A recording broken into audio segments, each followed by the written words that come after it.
Thanks you all for being here. We really appreciate it, and we're really excited to talk to you about Studio. My name is Ayush. I'm a product designer at Twilio. My name is Jen. I'm a developer educator at Twilio. But before we talk about Studio, we really want to say a small story about blocks.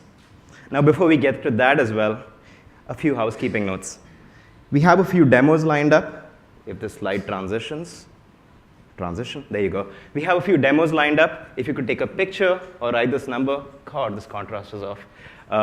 We'll be playing with this demo for a while. I'll give you a few seconds to note the number down. Think that's enough, Jen? I'll let him snap a little bit. Cool, let's begin. This is the design team at Twilio. And these are their notebooks. Now, fun fact about designers, we really love our notebooks. You know, Ayush, fun fact about developers, we also really love our notebooks. I was trying to do a whole bit here, and you sort of ruined that. Whatever. Mostly, our notebooks are full of blocks. Lots and lots of blocks. And I thought, oh, that's cool. That's a language that designers communicate with. But then as I walked around Twilio's offices in San Francisco, I realized that guess what? All of those walls and all of those whiteboards are full of blocks too. And I found that fascinating. So I studied these blocks for a moment, hoping to come up with some major keys. Here's what I came up with. Well, for one, it's really hard to draw perfect squares or rectangles. It's just not possible. But blocks are great because while they're light, they're really quick on details. And it's really okay if you get them wrong. As long as you don't use a permanent marker. Just don't use a permanent marker. Mostly note to self, don't use a permanent marker. That was a really bad first day at Twilio. But let's go back to blocks, because I think blocks are amazing. You see, I think blocks encapsulate logic. They allow you to ignore all of those little details, even for a moment, so you can focus on the bigger picture. I, as a designer, use blocks like these to show states between different screens, or even frames between animations. Jen, I'm sure you have completely different uses for blocks. You might say how different application parts connect to each other, or how different modules talk to each other. I could totally imagine someone working in PR having a flowchart to say, how do I deal with a question that a journalist asks with in the best way possible? And I found that fascinating because that effectively means that different people, potentially speaking different languages, working in different departments, and they all use blocks. Non-developers use blocks. New developers use blocks. Experienced developers use blocks. And yet, when I last checked, we didn't have blocks as an official language at Twilio. It's probably why I'm most excited about Studio, because building with Studio is really easy. How easy? Well, it's as easy as drawing blocks on a whiteboard. Just like a whiteboard, it's fast and easy to iterate, and you don't have any permanent markers. But here's where it gets better. Each of those blocks that you use with Studio, they aren't just really throwaway prototype code, because each of them are encapsulated with the best practices and recommendations that Twilio says. So when you do use one of these blocks, you know that you're not just making code that works now and you'll probably have to refactor it later. It works for life. But enough of my dribble. Let's do a demo. As a quick reminder, we'll be playing with this number. Jen? Great, thank you. All right, so we've got some developers in the audience, and I'm sure you're familiar with Hello World. But for those of you who haven't, we're going to code it up right now.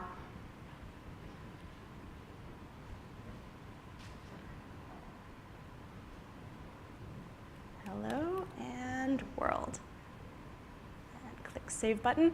Now, so Hello World seems pretty simple, and I'm sure the Ruby developers in the audience are thinking, this takes me 9 seconds. What's so special here? But there's 2 things that I really want to show you about this. One is the ease of the drag and drop interface. Like Ayush said, it's just as easy as drawing blocks on a whiteboard. But the other really special thing is all of the code I didn't have to write. This is hooked up to Twilio Runtime, and I didn't have to install an SDK. I didn't have to do a deploy. I didn't really have to do very much besides drag and drop some blocks and type hello world. But this is already live, and you can text it right now. If you'd like to go ahead, Ayush, if you'd like to text our number, I already audience. Did. It yeah? You got it? What did it say? Hello world. It sure did. Yeah. All right. And so Like I said, the canvas is very easy to navigate, but one of the really important things is all of the code that you're not writing. What I really found fascinating with this demo, and a lot of people who started using Studio for the first time, is they'll open the page and they'll get straight to business. I mean, Twilio's canvas looks a little different, I would say, from the rest of Twilio's console, and yet people dove in immediately. But for the purpose of this demo, let's step back and sort of inspect the workspace that we live in. Jen, if you want to click out. Two things that you'll see whenever you come to the Studio canvas is a little special looking widget called a start trigger with a little red line on top, and a widget library to your right. Let's go through both of these to understand how we use Studio better. The start trigger is, the best way to put it really is, it's an interaction or the bridge between your customers and these flows. So every time your customer sends a message, when they make a phone call, or when you make an API request on their behalf, it gets routed here, which allows you to be incredibly specific to the intent of what you're doing and use Studio for that. The widget library, you'll see a couple of familiar Twilio tools, such as the send message widget or the ability to make a phone call.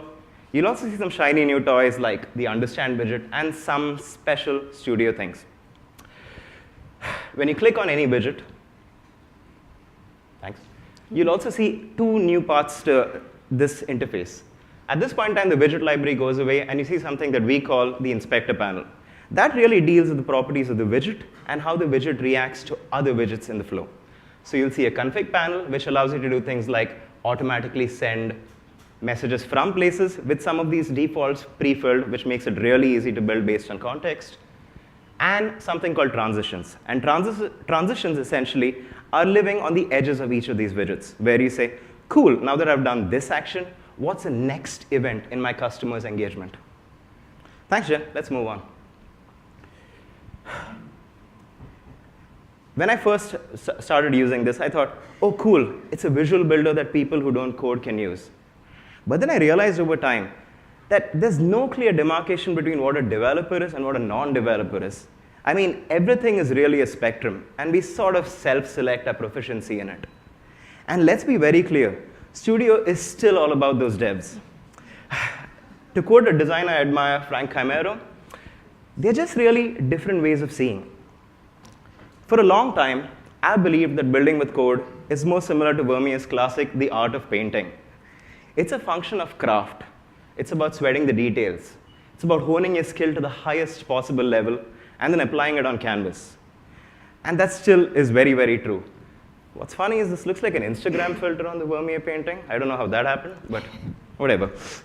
But all this thinking about blocks, it made me realize that the truth might be a little closer perhaps to Rembrandt's The Artist in his studio. Thinking about blocks made me realize that when we build things for customers, it's an introspective process. It's a little bit more about consideration, perhaps a little bit less about action. Elvis would not be happy. It's about literally seeing where those lines go. To build and test Studio, we asked people, not just in design, not just in engineering, but teams across sales, finance, even legal. And we asked all of them to build the same flow. Well, how do we build the flows, we asked? Well, we gave them a whiteboard, and we asked them, hey, let's build some blocks. The tests themselves started simple. But just like the development process, we were curious to see how people made changes, how they fixed mistakes, and how they managed their canvas. The latter is extremely important, especially because while Studio is a place which builds great communication, it's also a place in which you build great communication. And that's a fine point, but think about it. As developers, we care so much about the nuances of our IDE. And at Twilio, we really wanted to sweat the details to make sure that Studio is a nice place to be. Fun things started happening when we asked people to test, and we gave them these very, very basic, accessible blocks. They started asking some questions that we don't typically hear from what we typically call developers. Jen, you want to share some highlights? Sure. So some of the very first questions people were asking were things we expected, such as, how do I delete a widget I've put on the canvas? Or what if I want to connect a dot to something else? But then they started asking things that were a little bit more interesting, like, what if I have a message that fails to send? How can I handle that? Or what if there's something I already wrote in a function and I'd really, really like to reuse that code? You know my favorite piece, Jen? Someone asked me, hey, what if I draw this block, connect it to this block, and then connect this block all the way back to itself, which sort of blew my mind because someone asked, oh, how do I deal with an infinite loop case? I realized that when people were given tools that they could easily access and harness their own logic with, they started asking questions that we typically expect from developers. Suddenly, all of those edge cases just weren't that edgy anymore. We had to get edgier. We also realized that means that the simplicity of Studio could not compromise on the depth of Twilio. All these questions also made me realize, for a long time, we have put so much effort into saying, always ask your developer, empower them, make them heroes. The problem is, we start asking too many questions to our developers. And everyone's been here. You're about to launch a new feature, and in comes marketing saying, hey, I know you're really busy, but we have this really small change. Can you change 6 pages of copy? No big deal, right? Or you're working on a feature, and they say, I know that this feature is really important, but we want to test these 6 different messages, and let's see which one works best. Can you write a quick multivariate test and see what works best? Now, we can't knock these requests down. They are obviously extremely important for business. But they also sort of distract developers from doing what they're best at. It's another reason why I'm really excited about Studio, because it ends what I believe the tyranny of deploying is. Marketing teams can easily and safely make copy changes on the fly. Growth teams can add experiments, and you can focus on what you're best at. There's real power when everyone contributes to the common code of the company. And that is a really, really empowering affair. It also opens up this sense of transparency about what your customers want, what you're providing them, and you get more eyes on the same code. Enough of that, though. Let's do another demo. Again, this is the number we'll be playing with. Jen? Thank you. All right, so we're going to take a look at a real-world use case this time, something that you're going to see fairly often. I'm also going to show you a little bit of some of the behind the scenes, how you can connect a Twilio Studio flow to one of your Twilio numbers. So it's actually fairly simple. All you have to do is grab that start trigger, and the flow URL is right there. If you select the URL and put it on your clipboard, you can go over to your phone number management. This is the number that you've been texting. And all you have to do is paste it wherever you see a webhook. This is more code that I'm not having to write, and I'm really thankful for that. I'm thinking of all the environment variables I'd have to set. And here it's just as simple as a paste and a save. So back to our flow. This is one of the most common use cases that we see at Twilio at organizations both large and small. It's an appointment reminder. So since we don't all have the same dentist or bank in this room, but we are all going to Bash this evening, I thought I'd set up a flow that would help us remind us to go to that party this evening. And we start at the start trigger with an inbound message. So if you text the flow, you'll get that message right away. And we'll say, hey, we're having a colorful bash this evening. Will you be joining us? You can text yes to confirm.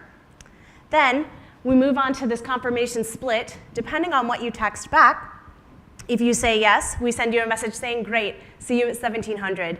And if not, we send you a consolation message inviting you to play Twilio Quest at home. Hey, developer, can I ask you a question? Sure.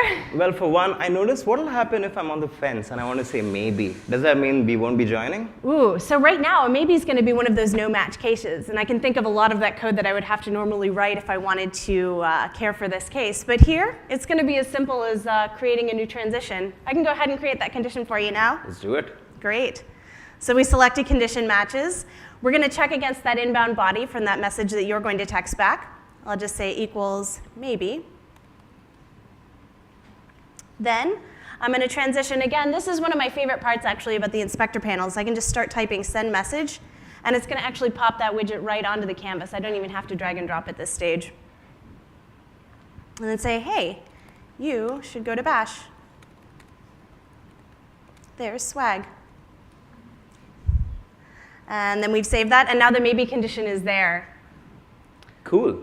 I also noticed that you have an American spelling in there for colorful. You probably want to change that. I do, yeah. We should make that match the more UK spelling. And again, this is just as simple as a quick save.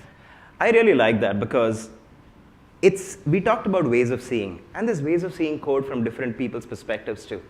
There is the idea of the blank canvas and the blank IDE, where you start from scratch, you can implement your own practices, and you move on from there. There's the idea of being hours into your work where you've made some changes, and then you want to make sure that your code is so well written that you can go back and make changes. And there's also the job of picking up someone else's code at some point in time.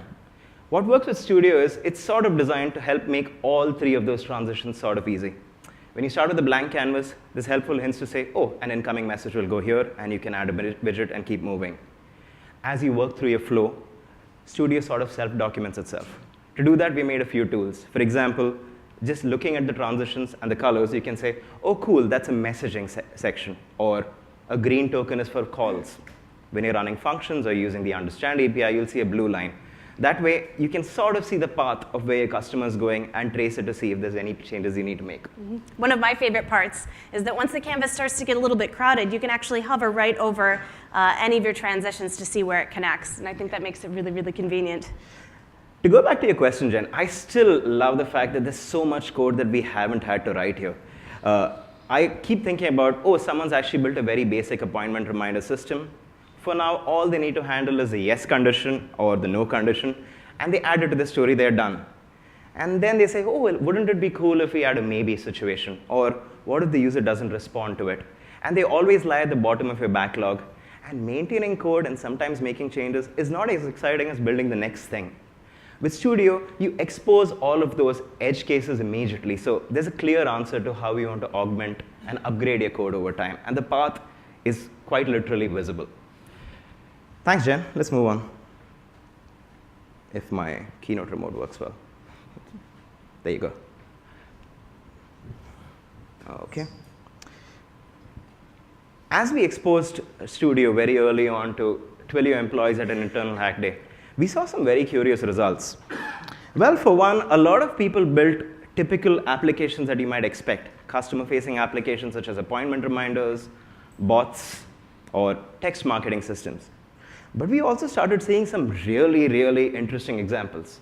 Some of my favorites, a colleague of mine made a really, really cool application based on the connect call widget in speech recognition that he could give one number to his kid to. The kid would call and say, call mommy or call daddy, and they'll connect him to the right person. I thought that was really sweet. Another thing that I thought was really sweet was a hotline with a pre-recorded voice that said, hey, I love you, which someone could give to their wife and say, oh, you can always call this. And I thought that was great until I realized there's also a little function in there that actually tracks the number of times that phone has been called. And I found it slightly sneaky. My favorite one, which I totally hope to copy once I have some free time, is a bot that actually allows you to book time on Google Calendar just using text messages. I thought that was great. But also made me realize that all of these Twilio employees are discovering interesting use cases for Twilio products, essentially rediscovering Twilio. And that was huge, because discoverability has been on my mind. I mean, this is a console experience that you see when you log into Twilio and you see all their products. Well, not all of it, because I actually need 2 slides to show that. Twilio has a lot of products. And for a long time, it's not been evidently clear just all the things that Twilio can do for you. I'm going to move here because I have a narration to make, but when we started, a few years ago when I wasn't working at Twilio, I thought, oh, cool, Twilio can text or make calls for you. But the reality is, deep breath.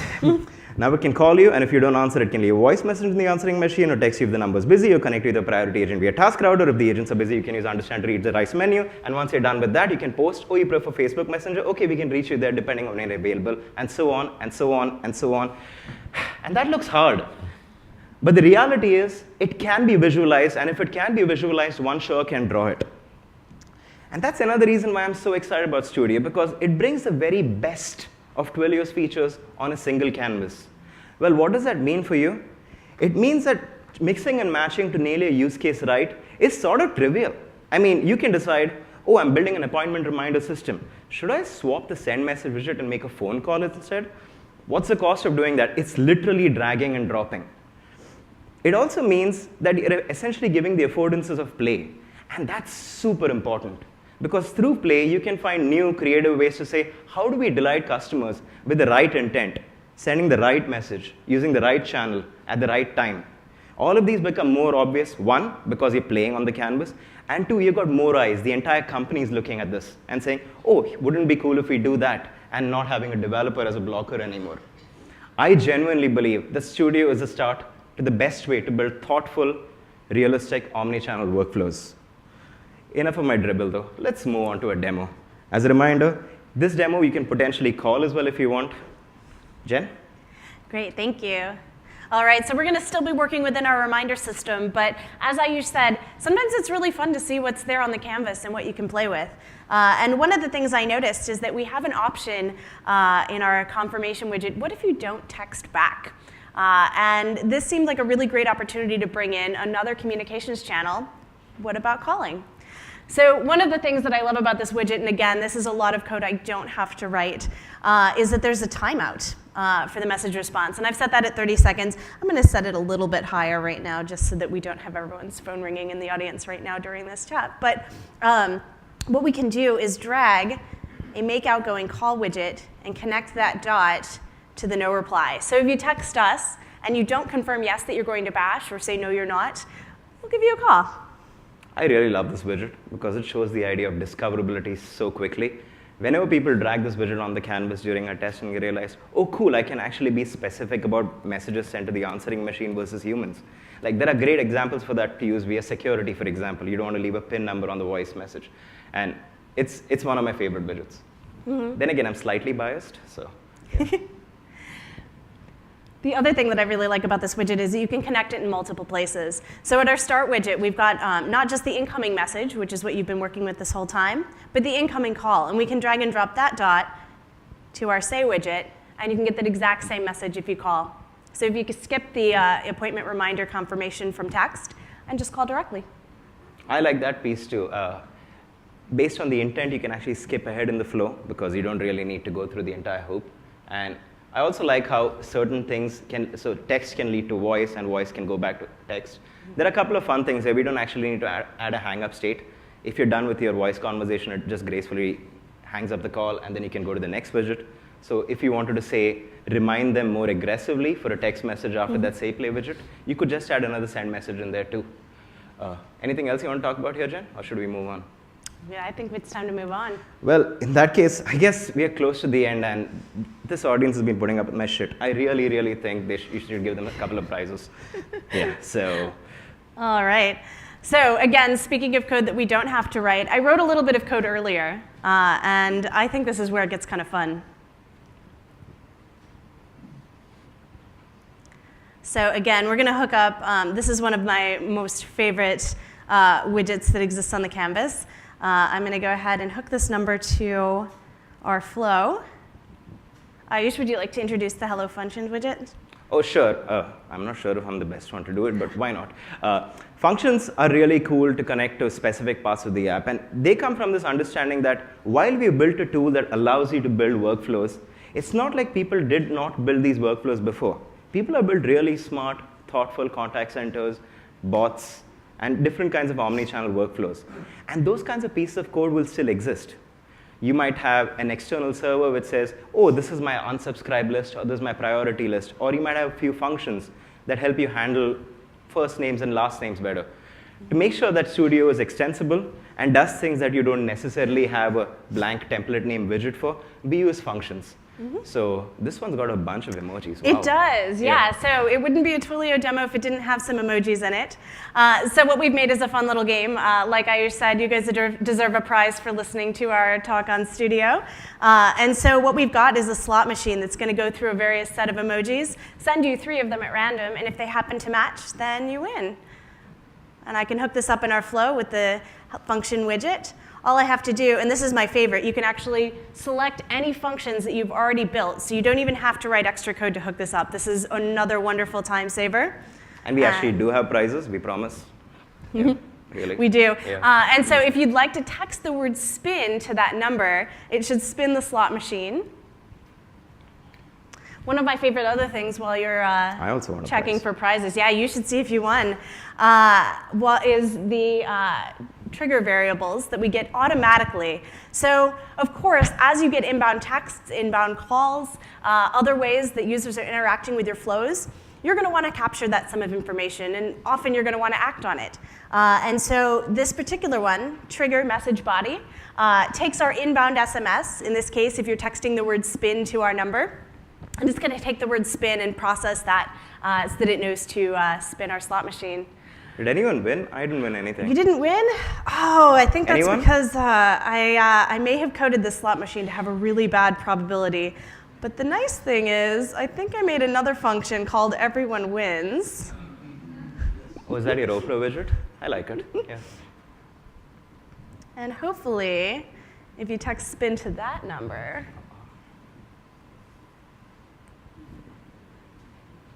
cross your fingers. Oh, Okay, I just won. I won. Yeah. Yeah. Anyone else? All right, so hopefully we got Sweet. some winners. Good, excellent. You can pick up That's a what it feels like prize to be a on your winner. way outside Okay. the room. Yeah, I like that. Awesome, thanks, Jen. Even if you didn't win, if by any chance there's some error in that emoji function because I wrote it, there's still prizes out there. Thanks so much. This is Twilio Studio. It's in preview. I'm sure you might have questions, and you can reach Jen. You know what? Let's not do this. Just text Jen or Ayush to that same number, and you'll get our contact details. Thank you so much. We really, really can't wait to see what you draw. Thanks.